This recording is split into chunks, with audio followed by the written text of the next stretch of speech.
Hey everybody, Dustin here with a Kickstarter update for the Ghosts Betwixt. So usually I, write these updates because we usually have, a lot of stuff to share visually. New art, we showed a new alternate box cover.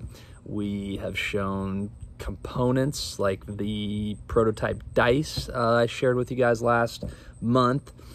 Now this Kickstarter update's a little bit different because I don't have anything to share with you guys, and that's awesome. That means we're done with the creative side of the game and we have fully moved into the development and entering the manufacturing phase of this game, really tightening screws and just putting that final attention to detail to make sure we're not missing anything. So I decided it might be best to come out here, sit in my backyard, grab one of these with my favorite glass, and just kind of talk off the cuff and give you guys a quick update of where we stand right now as of September 15th, 2020, I believe it is.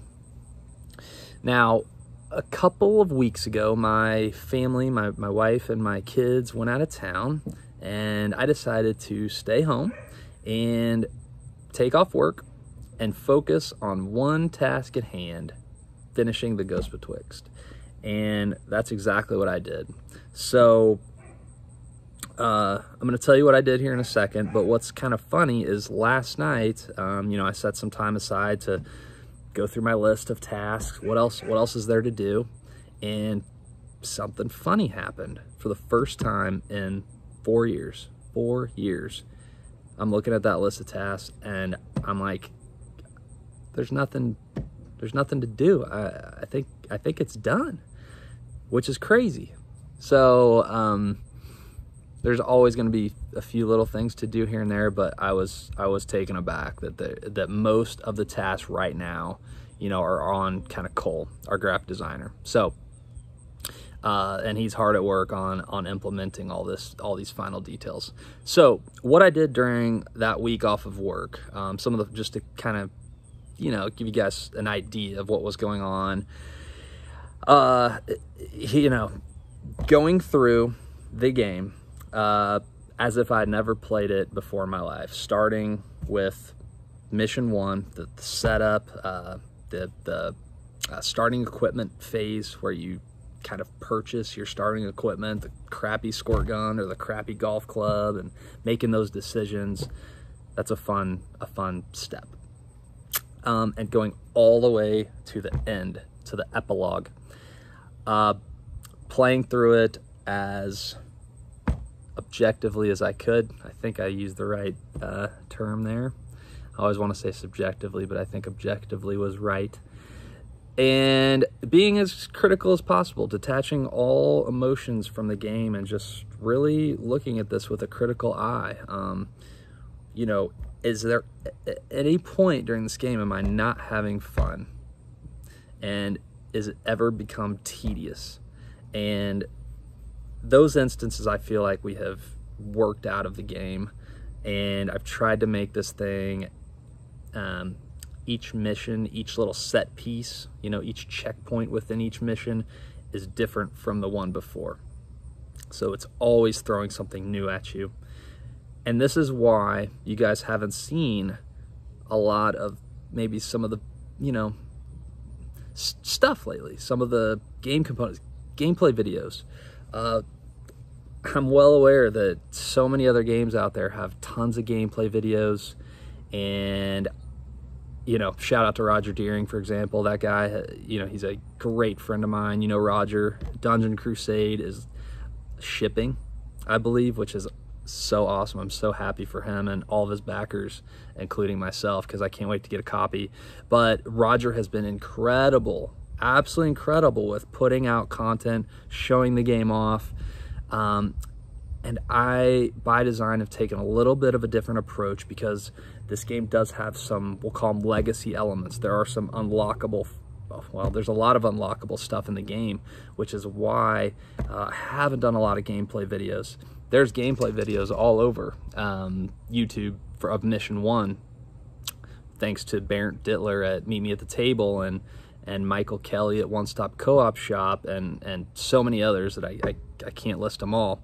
But so you guys have seen the gameplay, and the game, by the way, has improved greatly since then, for reasons I won't get into now. But I assure you, it's been tightened up. We'll say that. But anyways, so what I was getting at is went on a little tangent there. They're surprises. So that's why you haven't seen Mission 2. You haven't seen Mission 3. You haven't seen me playing with, you know, a lot of different talents that Bill learns, that Avalon learns. Avalon has these tarot cards abilities that she learns. Joan learns how to shoot syringes filled with holy water and stuff like that. It's a ton of...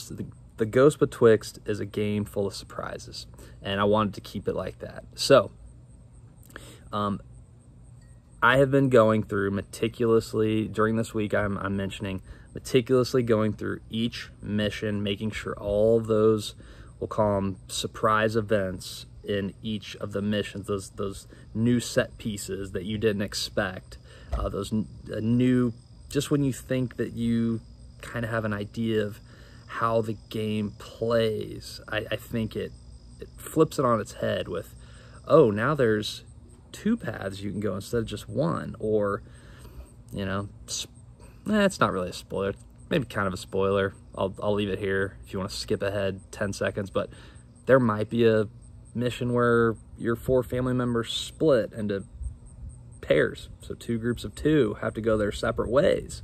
So it's up to you to choose, you know, however you built your party.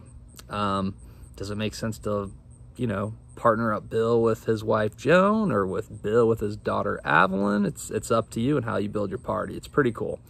So all that stuff's been running through my head, and not just running through my head, but all those ideas to make it a playable, unbroken, seamless experience had to be documented, obviously.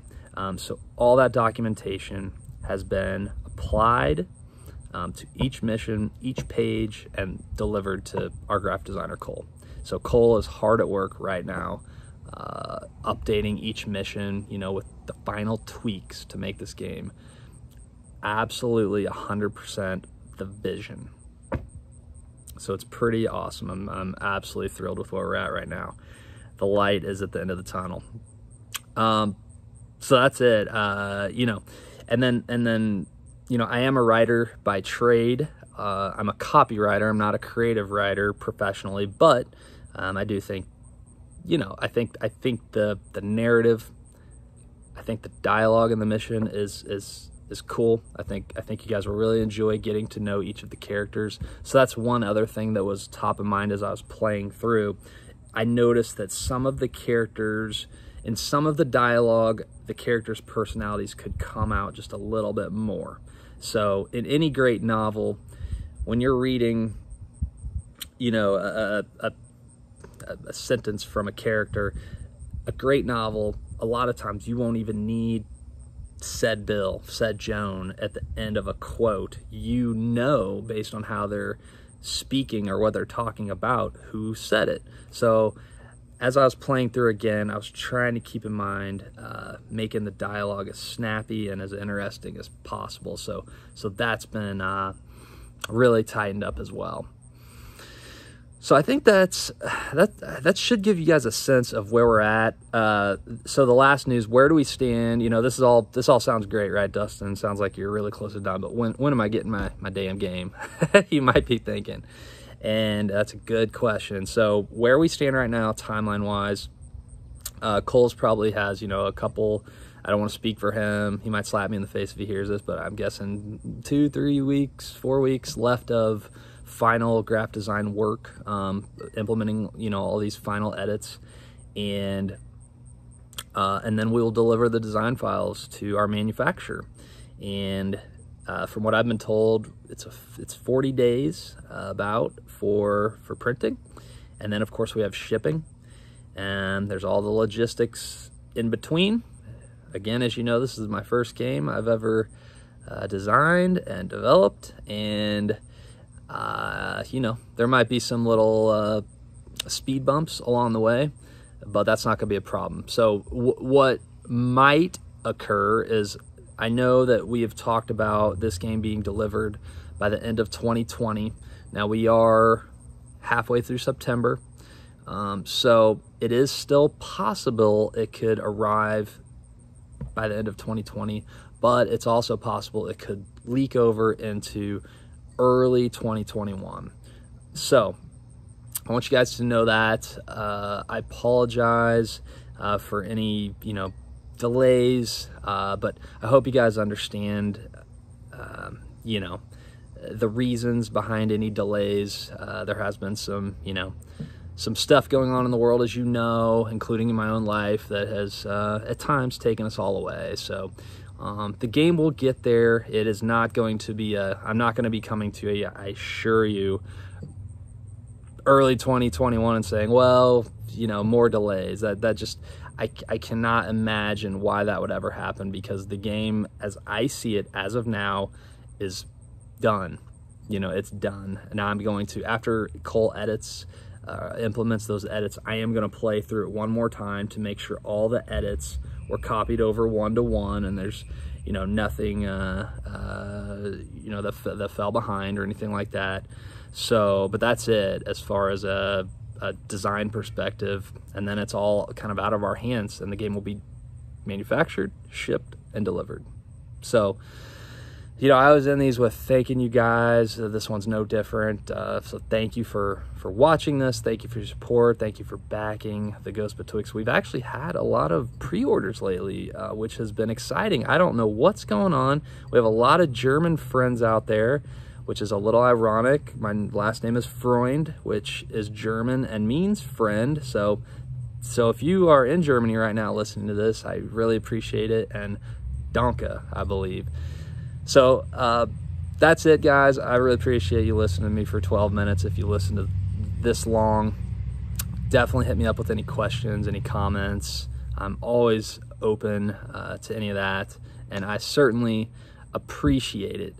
If I've forgotten anything, I will be sure to write it in the Kickstarter text. So that's about it for now. Take care.